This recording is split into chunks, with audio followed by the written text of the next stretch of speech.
Indian economy has been doing very well in a global context. We are the fastest growing large economy. And so to that extent, India has done really well.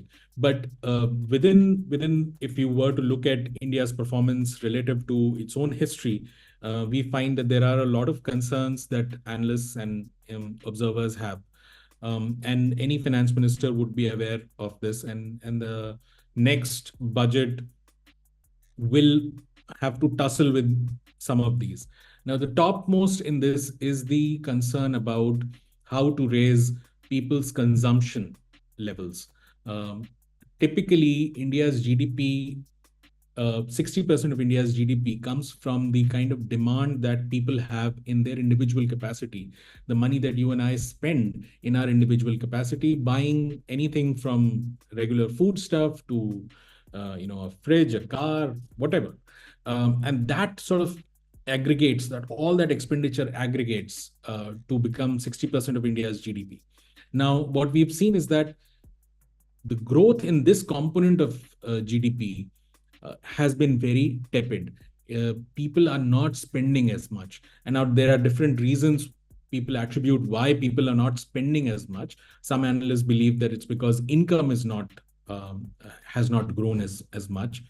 In the last 3-4 years, we've had very high inflation, and that has sort of also eaten into the purchasing power of people.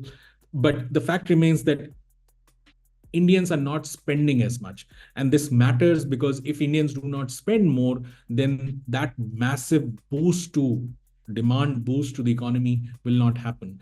And that is the first big concern that a budget would have to sort of address. The second big concern is that India's GDP has grown largely because of the growth in infrastructure spending or investment spending done by the government. A big concern has been that the private sector is not coming forward to invest as much as the government would like to.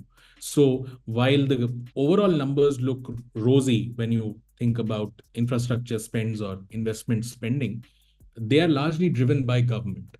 But there is only so far that the government can keep spending.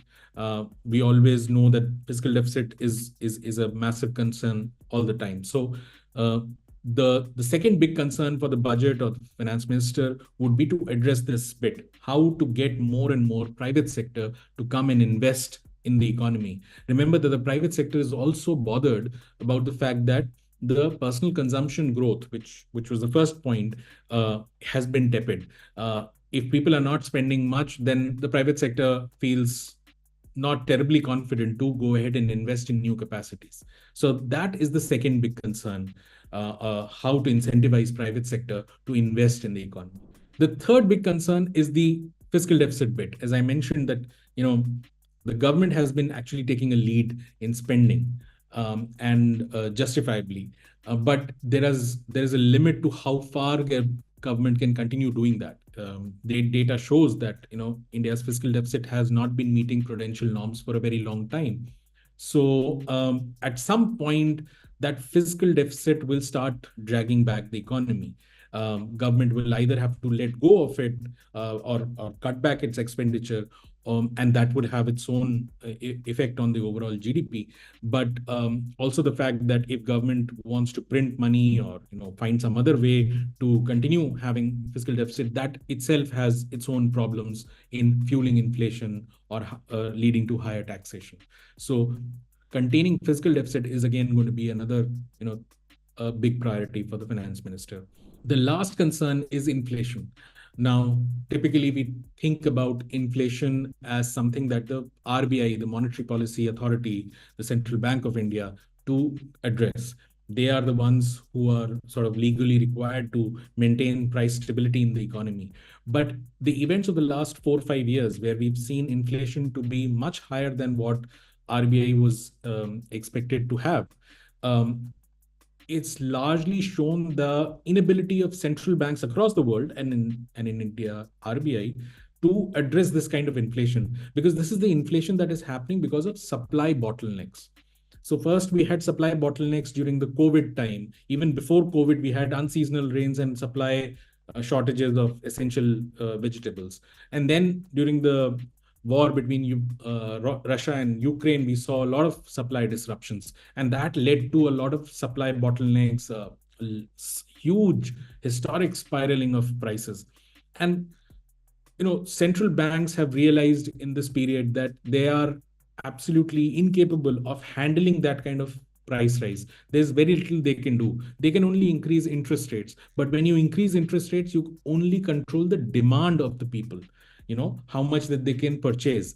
The central bank cannot do anything to boost supply. And that is the fourth big concern of the budget. Increasingly, for supply led inflation, the focus is on governments. Can the government manage the supply side of the economy better? For example, food. Can we generate the same amount of onions or tomatoes or any such commodity? Can we distribute it in such a manner that there are no excessive mismatches between demand and supply? So can there be any attempts to address this issue in the budget? So that's the fourth issue of, can the government action also help the RBI contain inflation going forward? Those are the four main macroeconomic concerns before this budget. Thank you for watching the video. Please like and subscribe the Indian Express YouTube channel, and we'll be live on the budget day. So please don't miss out to watch us on the budget day. Thank you.